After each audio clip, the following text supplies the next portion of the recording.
Good afternoon. My name is Strat Maloma. I'm a senior program specialist with AARP, and I'm also the lead for the AARP Fraud Watch Network right here in California. Welcome to this live conversation today. Today we're here with special guest Jason Cullum, who's a senior inspector with the San Francisco District Attorney's Office, to talk about frauds and scams that we typically see this time of the year. We encourage you to share this broadcast on your social media platforms with family and friends or anybody who you feel might benefit from today's discussion.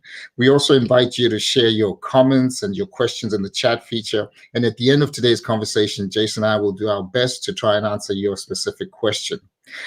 Just before we move on, I need to let you know that AARP is a nonprofit, nonpartisan organization.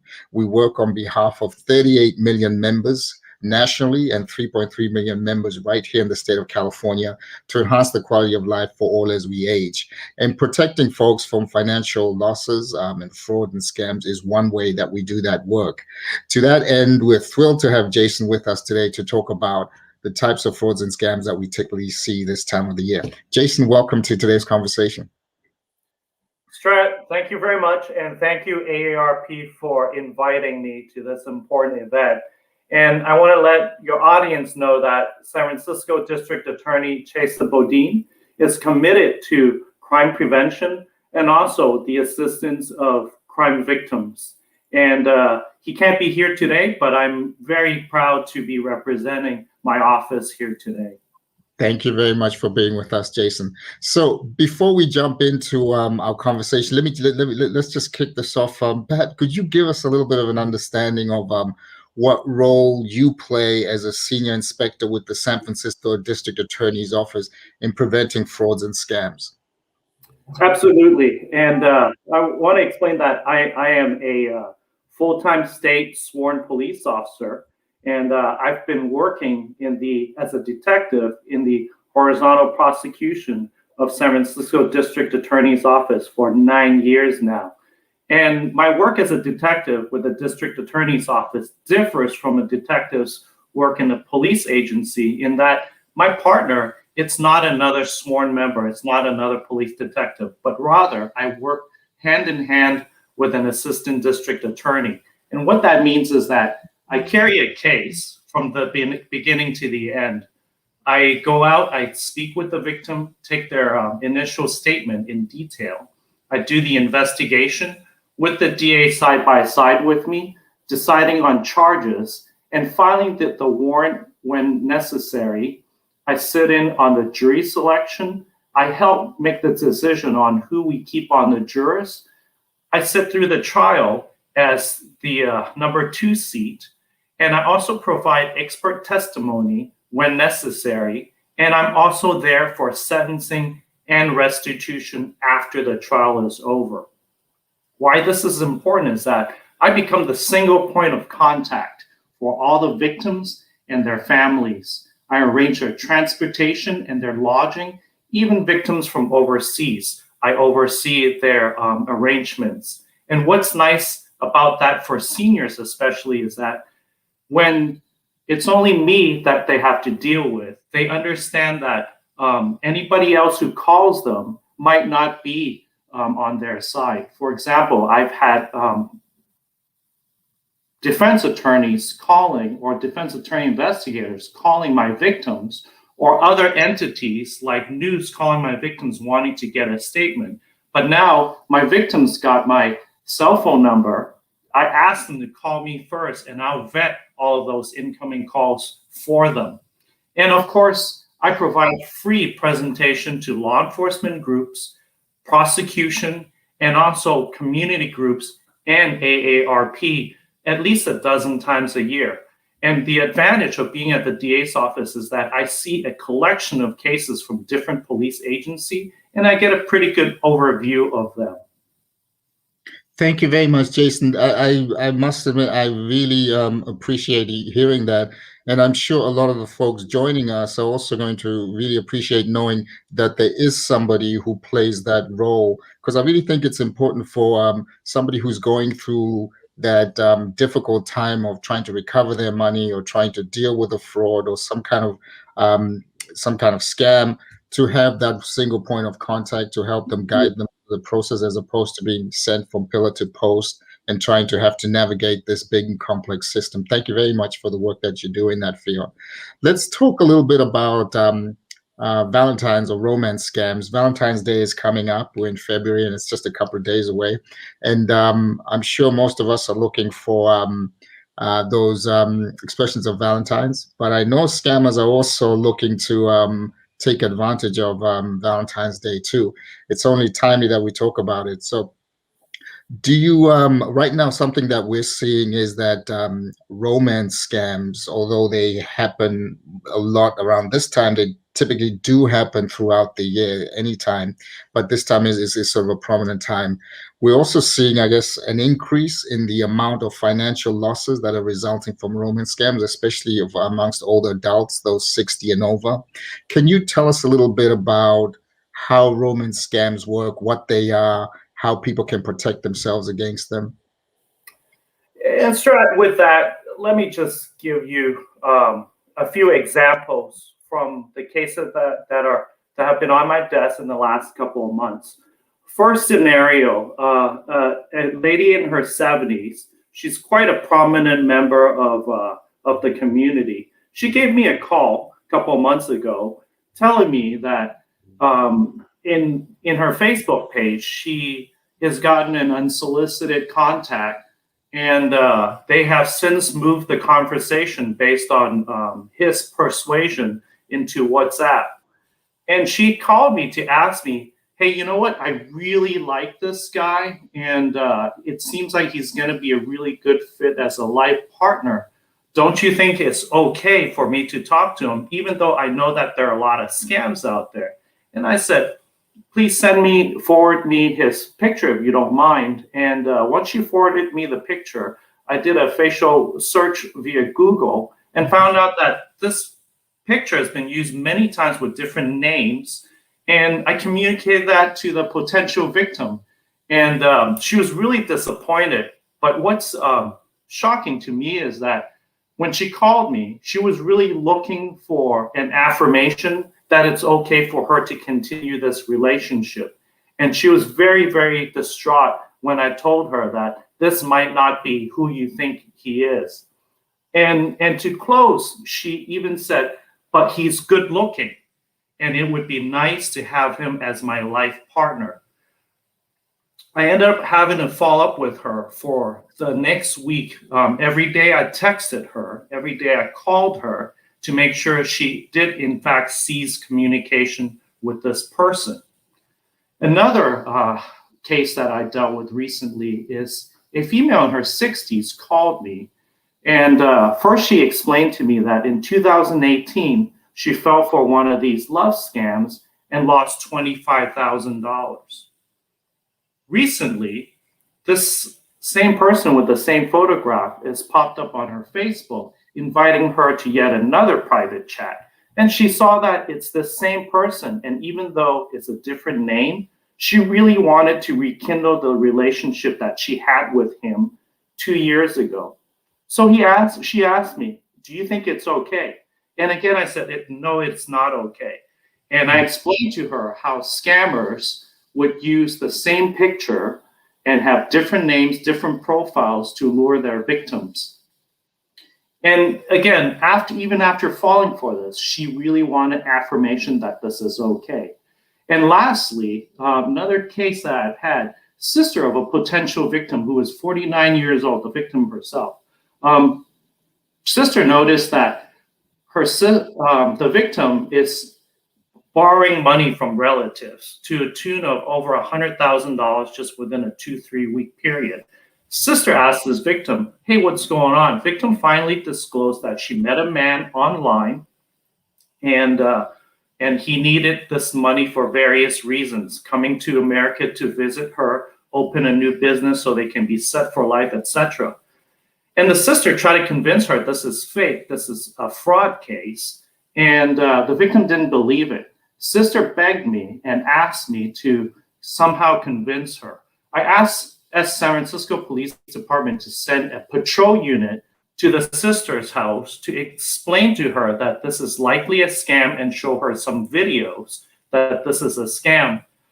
But the sister, the victim, turned away the patrol officers and subsequently sent additional money to this fraudster. And it wasn't a month later before she filed a police report, a month after she lost contact with this fraudster and lost $150,000. And again, all three of these cases originated from Facebook, and the fraudsters gave various reasons that they needed the money. Thank you for sharing that. It must be a challenge for you doing your job to try and protect victims, but also for family members when they're having to deal with the victim's emotional investment in that other person, as opposed to maybe applying the logical thought, I don't know this person, I haven't met this person, why am I sending this person all my money? Let's talk some prevention tips. What would you offer? What would you suggest as some prevention tips that what would you suggest for those listening to us of some prevention tips available? So since the initial point of contact has been Facebook, is what I've seen, and other social media, I would take a look at the privacy setting. Just go to your Facebook page, go to your privacy setting and set it for a certain number of people, or certain people that only for viewing for people that you know. And if you get one of these messages, don't be afraid to say no. A lot of fraudsters find out tidbits about you, where you grew up, where you graduated from high school. That's all open source information from online searches. And they would pose to be somebody from your past, hoping that you wouldn't remember them clearly, but working their way into your lives and potentially exploiting that connection with you. And remember, if it sounds too good to be true, it might actually not be true. So look at it from that perspective, something that is passed on to us from past generation. If it sounds too good to be true, it might not be true. And the other thing, the last thing is money talk. Ultimately, the goal of these fraudsters is to take your money. Now, think about compare somebody you met via Facebook to somebody you just ran into on the bus. On a bus sit next to a stranger, would you be comfortable talking to them about your life history, your bank account balances, your finances, your property?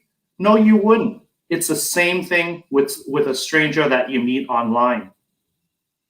Absolutely. Very good points. So sometimes it happens, or I shouldn't say sometimes, it often happens that folks do get taken by this scam. So if you have lost money or your personal identity has been exposed, what would you suggest folks can do to try and recover their money?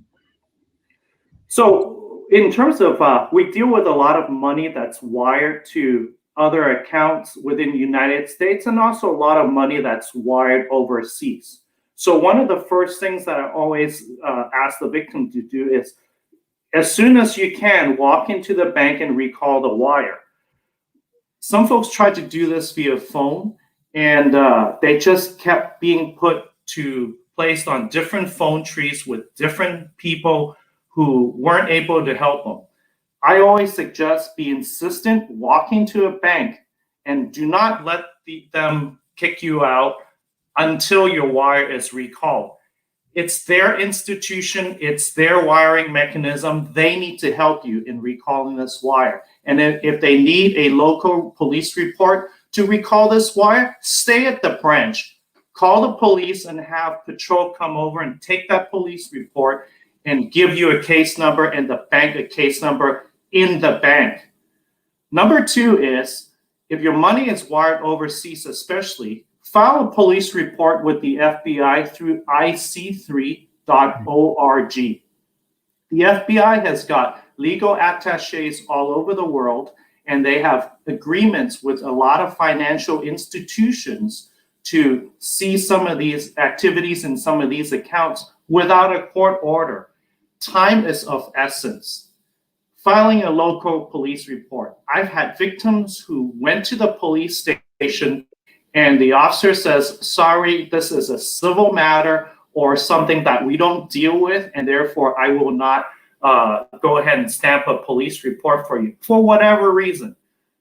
You're a victim of crime. You're a taxpayer in that municipality. Insist on them taking the police report. And if they still refuse to take the police report, ask to see the next level sergeant, ask to see the next level the lieutenant, ask to see the next level captain until they take your police report. Worst comes to worst, contact your local representative, your board of supervisor who deals with your district. They should be able to help you with that. File a report with the FTC online. The China embassy in Washington, D.C. has got a MOU with the FTC. They keep track of money that's sent to Hong Kong.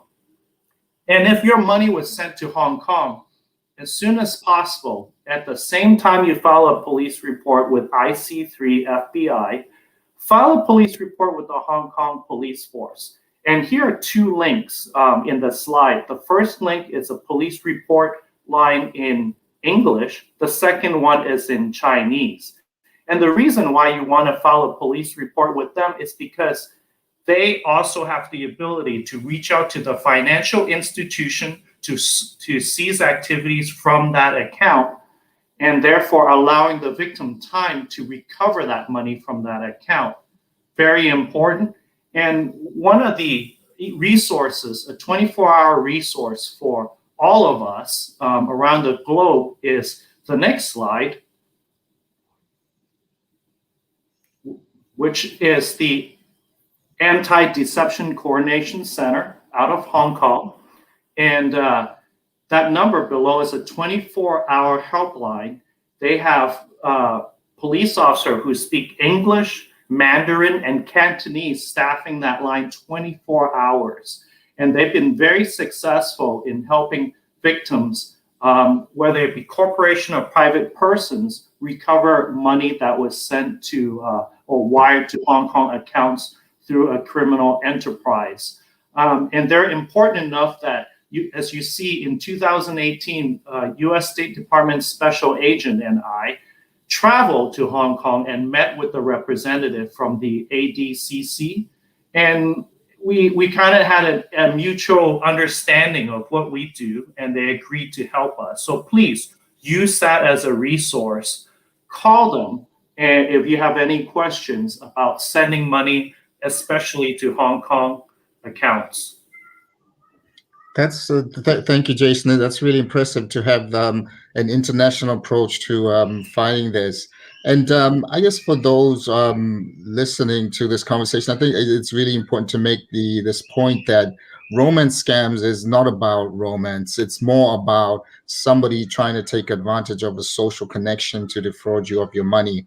Now, how can you sort of tell, or how can you tell that the romantic connection that you have, whether it's a fake one or whether it's a true one? Here's a couple of things that I'd like to let folks know that they can do. One, Jason, you touched on it a little bit earlier. Do a Google image search of the images on the profile of the person contacting you. That way, as Jason mentioned earlier, you can see whether the image is genuine, whether it's used in one place or whether it's appearing in multiple profiles with different names and different characterization. But not only the image, you can also Google search some of the contents of the copy of the language that person is sending you, to see whether that's language picked up from somewhere else or whether it's being used somewhere else. And that should be a red flag to anybody to know whether this person is communicating only with me or whether this person is sending these type of requests to multiple people. Those are a few ways of doing things. Never send money to somebody who you don't know, who you've never met in real life, who you've just met online. That should be a red flag. And often scammers do ask for money real quick and early into a relationship that they've just made because of some sort of emergency that comes up. So those are a couple of points. The other thing is, Jason, you shared some really good resources on the two slides, which we just saw. I also want to let folks know that at the AARP Fraud Watch Network, if you are not sure whether what you're experiencing is a fraud or a scam, you can always contact the AARP Fraud Watch Network at 877-908-3360, where there's live operators standing by, trained in fraud prevention and counseling, to look at this situation with you, to talk you through it, and also to guide you to resources. And you can visit them on our website at aarp.org/fraudwatchnetwork.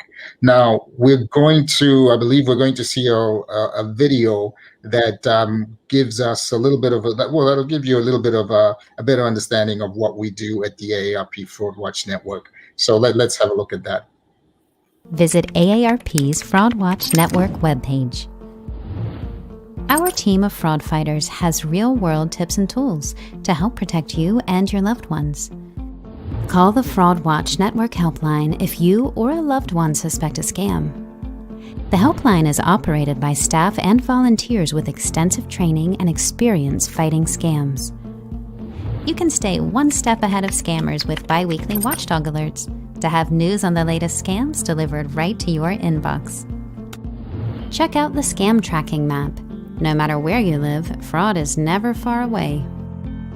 And protect yourself and others by searching for existing scams near you or report a scam. You can find fraud-related articles that are in the news. And you can learn to spot and avoid the latest scams with the tip sheets in the Fraud Resource Center. Listen to the award-winning podcast, The Perfect Scam, that profiles some of America's biggest scams. The podcast series features compelling personal stories from scam victims and their families, and there are interviews with professional con artists and leading experts so that you can pull back the curtain on how scammers operate. And connect with us on Facebook for up-to-date information and breaking news. You can find all of this information and more on the AARP Fraud Watch Network webpage at aarp.org/fraudwatchnetwork. Thank you. Just one other point I'd like to make before we move to our the next topic is one red flag. So if you find that you've just met a person through a social media online, and they immediately start what I could like to call love bombing you, confessing their undying affection and love for you in an overly overt way, you should consider that as a red flag, that this person that you're dealing with might be a scammer, a romance scammer. Okay, so let's talk a little bit about some other things that we can expect coming up in this time of the year. Jason, February is when we celebrate the Chinese Lunar New Year. It's also, I believe, a time that we see scams like the Chinese blessing scams become a little more prominent. Can you tell us what that scam is all about, how it works, and what we can do to protect ourselves against it? So the Chinese blessing scam is a very scripted extortion scheme targeting monolingual Chinese speakers who are Chinese Americans. And what the schemers ultimately get from them is the victim's life savings and their irreplaceable family heirloom. And how this extortion scheme works is it's based on affinity, and it's also based on the fear of ghosts. And I'll go ahead and expand upon that. You know, I present this as a case study to professionals all over the world and also to community groups. And when I describe what the scam is, this is the common answer or response that I get from the audience is that, how stupid can these people be? And I remember the first meeting that this came up, I was quite angry. But I've since figured out that that's a great response, good preparation for a court trial, because the jury, if an audience member can have that question, a jury will have the same question. And to that end, let me explain the affinity part. And Strat, Have you ever traveled to a foreign country for a few days or weeks at a time where you don't speak the local language and you feel like you're relying on the goodwill of the locals who don't speak your language to help you along your travels? Yes, I have. I can say I have done that. And I have too. For example, I was in a foreign country for about a week. And for the whole week, all I heard was German. I don't speak German. And from just the grace of the German people, I was able to get around and have a really good time. One morning at my Airbnb, I was downstairs having breakfast. 2 tables over, I heard somebody who spoke English, not just English, but American English. All of a sudden, I became very curious about them, introduced myself, and these folks tell me that they're from New York City. I'm from San Francisco, opposite sides of the coast. But because we're in Germany and we haven't been able to communicate in our own language, all of a sudden they seem like they're our next door neighbors.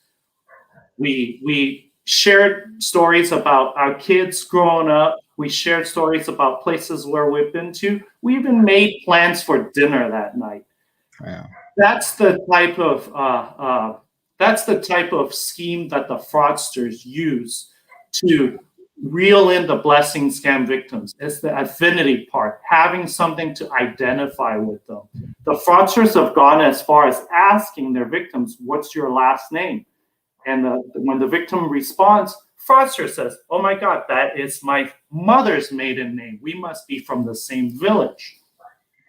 Second part, ghost. Part of this extortion scheme is that they warn that a ghost is going to take your youngest family member's life within the next 3 days.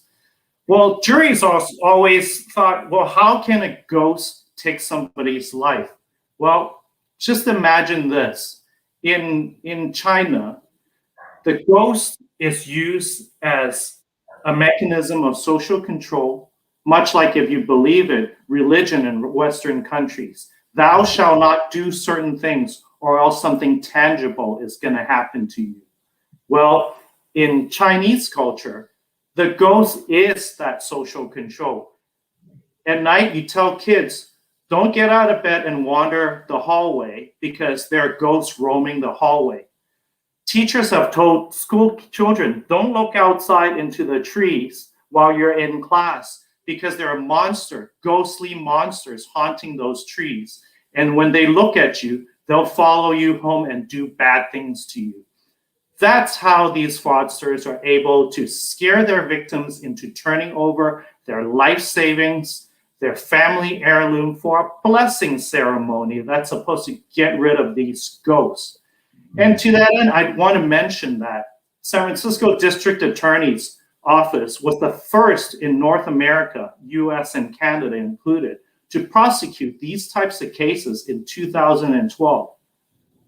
We've had 16 cases in 6 trials, and we secured the highest prison sentence out of all the North American agencies that prosecute these cases.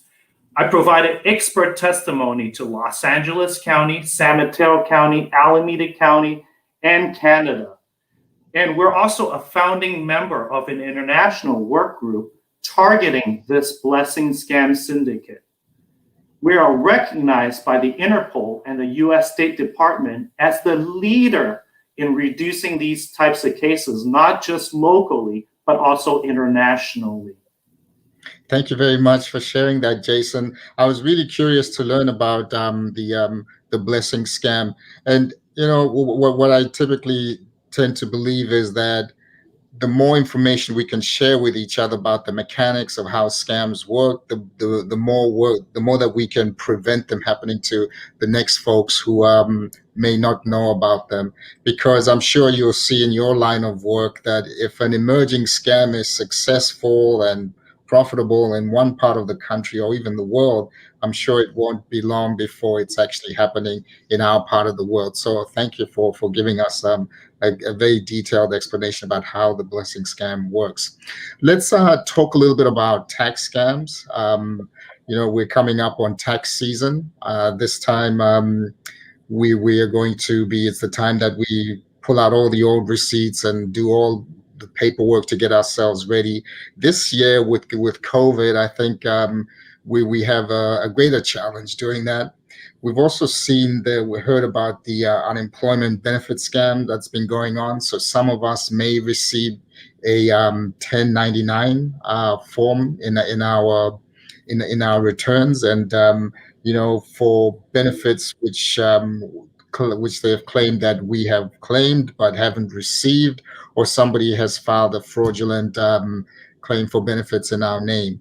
So right now we also hear that the EDD scams, I think, resulted in losses of about $36 billion or some sort, or something ridiculous like that. What would you say or suggest to someone if they do find themselves a victim of this unemployment benefit scams as they go about doing their taxes? What should they do to resolve this? Immediately contact your employer, your payroll specialist, and also contact your state unemployment agency. And there's a couple of websites that I want to provide to your audience. Pretty easy to remember. And I use these websites frequently to see what's out there and what's suggested as best practice. The first one is www.identitytheft.gov. Identitytheft, one word.gov. Follow the guidelines specific to your scam, and you'll be able to find some answers. And the other thing is, I always say, be vigilant about monitoring your credit. And you don't have to pay a service for this, because you as a consumer, you can have a free credit report at least once a year, and more under other special circumstances, from a website called www.annualcreditreport.com. Again, it's annualcreditreport, one word.com. Take a look at your credit report at a minimum twice a year is what I recommend. Mm-hmm. And see if there's any charges and any accounts that you don't recognize, and make sure you take action and figure out what those are, and close them and stop them as soon as possible. Time is of essence in any type of financial crimes cases.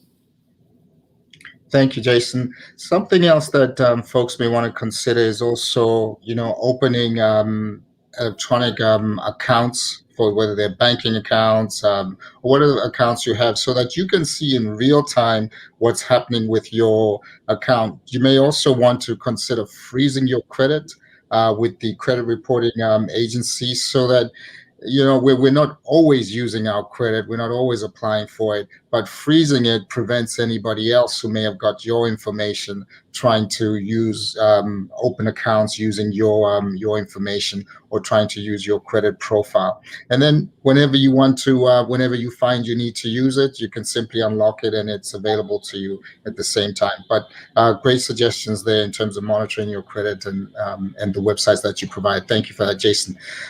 If you're just joining our live stream conversation, I'd just like to reintroduce my guest. My name is Strat Maluma with AARP California. I'm a senior program specialist with AARP, and I'm also the California lead for the AARP Fraud Watch Network. We're talking today with Jason Coleman, a senior inspector from the San Francisco District Attorney's Office, about some common frauds and scams that we typically see this time of the year. If you have questions for either myself or for Jason, please put them in the chat and we'll do our best to answer them, or it'll be a conversation starter for those others who are joining us. Now, let's turn to the coronavirus, Jason. The coronavirus and I guess the vaccines have been talked about a lot, and some scams have emerged around them, some ones around the pandemic. Can you tell us a little bit of, or explain to us some of the scams that you've seen as a result of the coronavirus? Yes, right. And I haven't dealt with these complaints, and I polled my partner assistant district attorneys, and we haven't seen these types of cases. But I know that the FBI did issue a warning regarding coronavirus vaccine scams in late December of last year. So one of the things that they highlighted is payment for early access. And this ranges from somebody who approaches you and says, hey, if you pay a certain amount, you can beat the line, you can beat the groups. For example, in our county, you're classified as 1A, 1B, and so on. There are fraudsters that offer the potential victims, if you pay them, you can be reclassified into this other group. Also, early access also applies to folks who say, look, this foreign country overseas already received their vaccine, and if you sit around and wait for your county to give you your vaccine, who knows when that's going to be?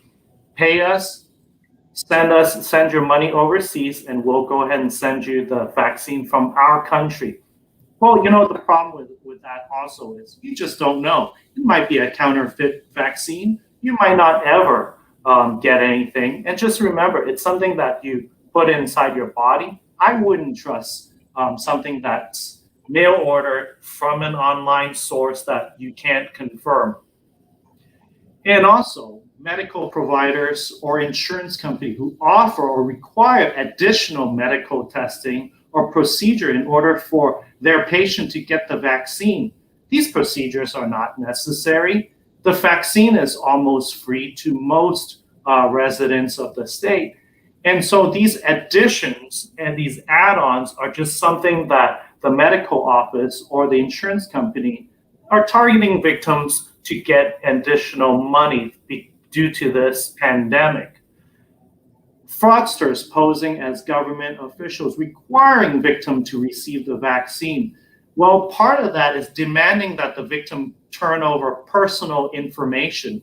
And as we know by now, personal information can be used to exploit the victims financially. Thanks. And what suggestions do you have in terms of prevention tips to avoid falling victims? Keep track, confirm with the State Health Department website and the FDA website, and more locally. For example, in San Francisco, Department of Public Health website posts coronavirus related news almost on a daily basis. And also your assembly person office also posts that type of information and also update it almost on a daily basis because they get live information from the governor's office. So please do your due diligence, check these websites, check these trusted official websites from representatives that represent you, and talk to your primary care physician, physician assistant, or nurse practitioner. They should have your best interest or your health's best interest in mind. And don't share your personal information with just anyone who calls and claims that they're from your insurance company or your doctor's office. And finally, when your medical bills arrive, even though your insurance might pick up most of it, please go line by line and check your bills for suspicious claims and reports that and treatments that you never received. And make sure you file a report with the biller, with the insurance company or the medical provider, and be insistent about these charges. Thank you, Jason. Those are some very good tips about, monitoring your information, your bills, your account, but also weigh what is your source of information. The CDC, those are real good suggestions where we get our information from. One little suggestion that I'd also like to add is the Better Business Bureau suggests a lot of us who have gotten our vaccines and are proud about it. I think we want to post pictures on our social media platforms of our vaccine card. Maybe refrain from doing that, because if you post pictures of those that contain some sensitive information, maybe your record, your medical numbers, identification numbers that scammers can use, if you do feel you need to post them, cover them up, redact them, or put a sticker over it. just to keep you a little more secure than to give scammers a chance of getting your information through your social media platforms. Jason, are there any other scams that you're seeing coming up that people should be aware of, through which they can experience fraud or scams? So one of the scams that we get a lot very consistently over the years at the DA's office is home improvement contractor fraud. Again, it's not isolated to coronavirus times, but because I think many people are sheltering in place, staying more at home, a lot of folks want to use that time to improve upon their dwelling.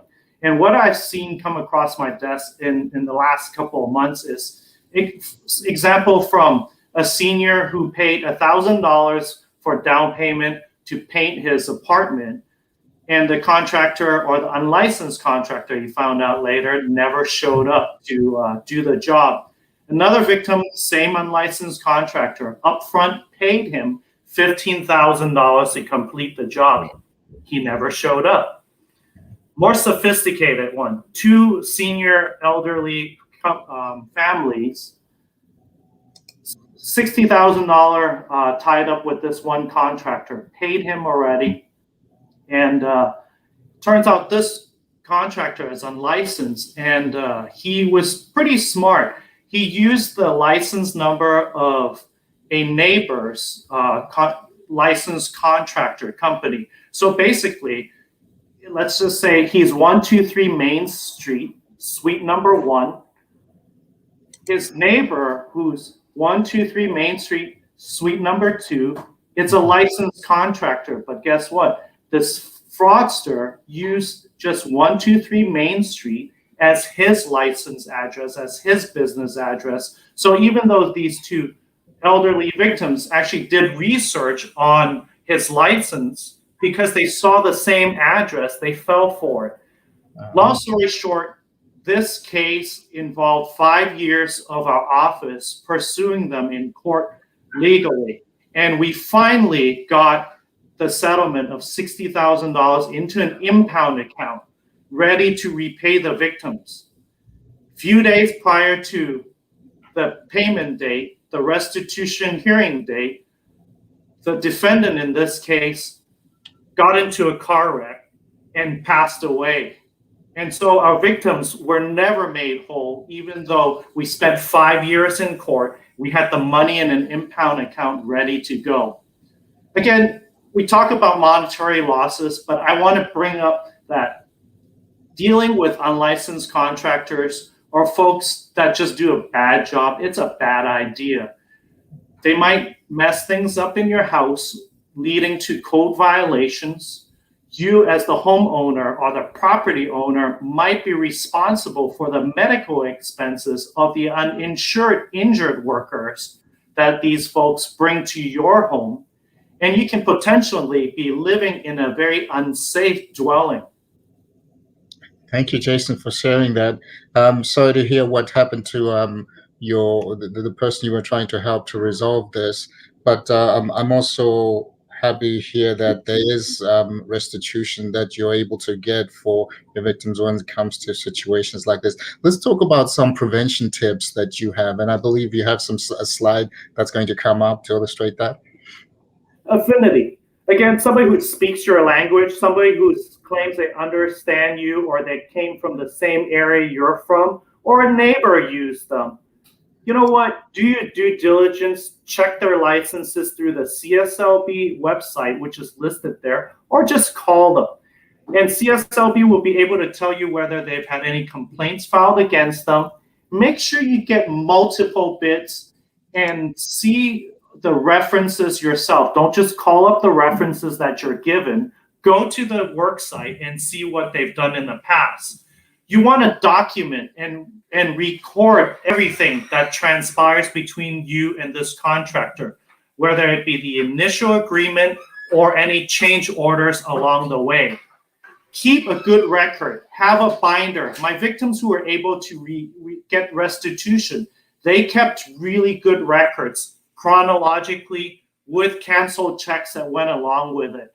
Just remember, you have a right to cancel that initial contract. For everybody else, it's 3 days after the contract has been signed. And if you are 65 and older, you have 5 days to cancel the contract. Down payment limit of $1,000 or less. What do I mean by that? Is that by law, a contractor cannot receive more than 10% or $1,000 in down payment, whichever is less. For example, if your job is $8,000, 10% of that maximum the contractor can get is $800 in deposit down payment. If your job is going to be $1 million, 10% of that, it's too much money, but they can still only at most get $1,000 as a down payment. Make sure your payments commensurate with work. What do I mean by that is make sure that when you pay your contractor that the work is done and it's done satisfactorily. And don't make the final payment until you've inspected everything and you both agree that this is per contract a completed job. Jason, thank you very much for sharing that, and also for your time with us today. We're going to take a question from one of the participants who's watching this, and this is kind of also touches a bit on affinity. Where can non-English speakers get information? We often target, because they often feel they're often targets of scams, and this question comes from Patricia. Thank you for being on with us today, Patricia. And Patricia, I'm glad you brought that up. My office alone, and I can only speak for my office, we do offer language services in Tagalog, Chinese, Spanish, and Korean. And if we can't find somebody who can speak your language, we'll be able to put ourselves in touch with Language Line, and we'll be able to help you with that. San Francisco County, as a lot of people know, is very committed to multilingual, multicultural prospect of this society. So we do have a lot of resources, and do your searches in Spanish, and you'd be surprised how much resources come out in Spanish only. Thank you, Jason. Well, the AARP Fraud Watch Network is also a great resource for content and information in different languages, Spanish. We also have some Chinese language material. You can visit us at aarp.org/fraudwatchnetwork, or you can simply call 877-908-3360, where you can request materials from our book, which illustrates the 13 most common types of scams, how scammers think, and how to stay safe. So those are all free materials available. You can also visit our website, which has a Spanish language section too, which has also some great information there. Well, we've come to the end of our conversation. I'd like to thank Jason Collins, Senior Inspector from the San Francisco District Attorney's Office, for spending his time with us today, answering questions and providing insights into some of the common frauds and scams that we see this time of the year. Thank you for also answering questions and sharing your resources. We've now come to the end of today's conversation. Thank you for being with us. Take care. Take care. Thank you.